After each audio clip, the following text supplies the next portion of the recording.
Gary Sicho, viewers. Is this a debate? That's more like a debate. A debate. Council, panel of judges, fellow debaters. Good morning. From the beginning, Right. I mentioned that man-marking players like Gundogan and Kevin De Bruyne is very dangerous. First of all, if that is your assignment, you need to start it from the get-go. Yeah. Because where football is going, the fine margins are, look, they are very telling. One small mistake, one small switch off in concentration, and you can be punished. And it was straight from the kickoff. So the interesting thing about the kickoff is that when Ortega is imposed, most people also sort of don't acknowledge his strength when it comes to playing from the back. Yeah. So that was something that completely just like bamboozled me with Man United. Now this is a scenario straight from Ortega's kick. Look at the two players who are supposed to be picked up by the two Man United central midfielders. This is Gundogan free. This is Kevin De Bruyne free, if I'm right. Yeah. Let this go on. Okay, let's watch it from the beginning. This is Ortega. And it is not just a hopeful long ball. It is a directed long ball. Yeah. So at this stage, this is Haaland who's dropped free. Yeah. The two players who are supposed to be picked up, Gundogan is here, Kevin De Bruyne is here. Where are their markers? The one supposed to be picking up Gundogan is Casemiro.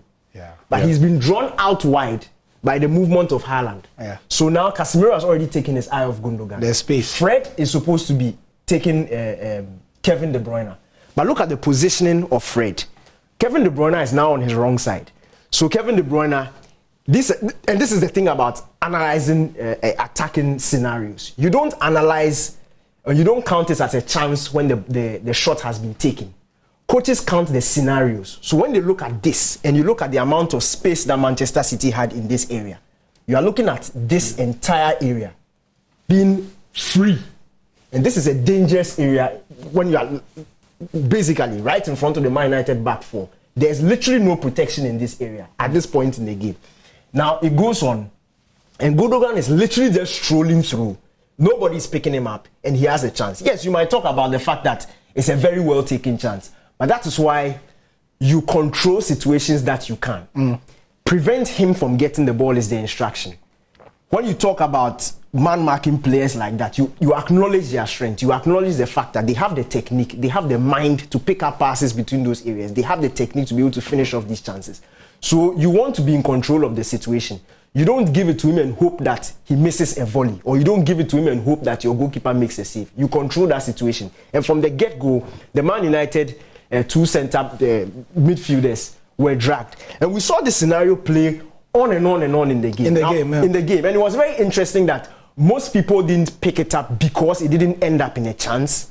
But those were scenarios where if Manchester City quickly wanted to switch on and punish United, they could have. And we saw that in the second half when Man United had grabbed the controversial equalizer from the penalty shootout, from the penalty kick.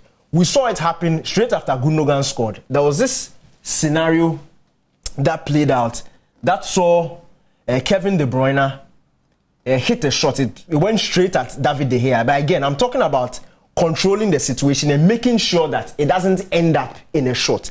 And in that same scenario also, both Casemiro and Fred were drawn out of position because of the movement of Gundogan and Kevin De Bruyne. Yeah. And it led to that shot.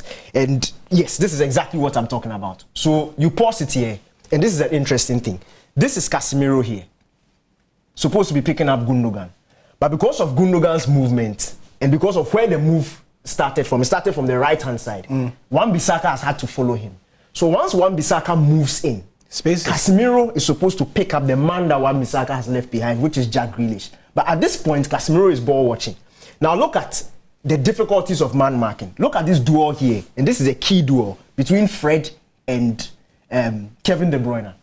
Fred is trying to block the passing space or the passing lane to Kevin De Bruyne, but De Bruyne is already on the move. Yeah. Now, if you progress play, once that pass goes into Kevin De Bruyne, you can just... Now, this is another dangerous scenario. Yeah. Yes, it didn't end up in a goal. That pass was from Gundogan. No? That was from Gundogan. So Casemiro has left his man here. He's found ball watching. Grealish is making a very promising run if he could be picked. This is a promising run for Grealish. He could have easily been picked. Yes, this run Haaland is making is not for a pass. Of course, it's called a decoy run. So if you play continuous, he drags 2 centre backs away. This is a clean chance for Manchester City. And again, it starts from committing your 2 central midfielders who are supposed to be providing the block for the defense and causing them to spread around because they have to track the movement of the danger men in the Man City. So I didn't like this again, and I mentioned it. I didn't like it because the precedent had already been set in the Champions League semi-final where Real Madrid tried it, and this is exactly what happened. So if you've seen the template happen, why do you go and repeat it when you have players who are not even of the quality of the Real Madrid players and you ask them to do a job like this? So for me, it was suicide from the start.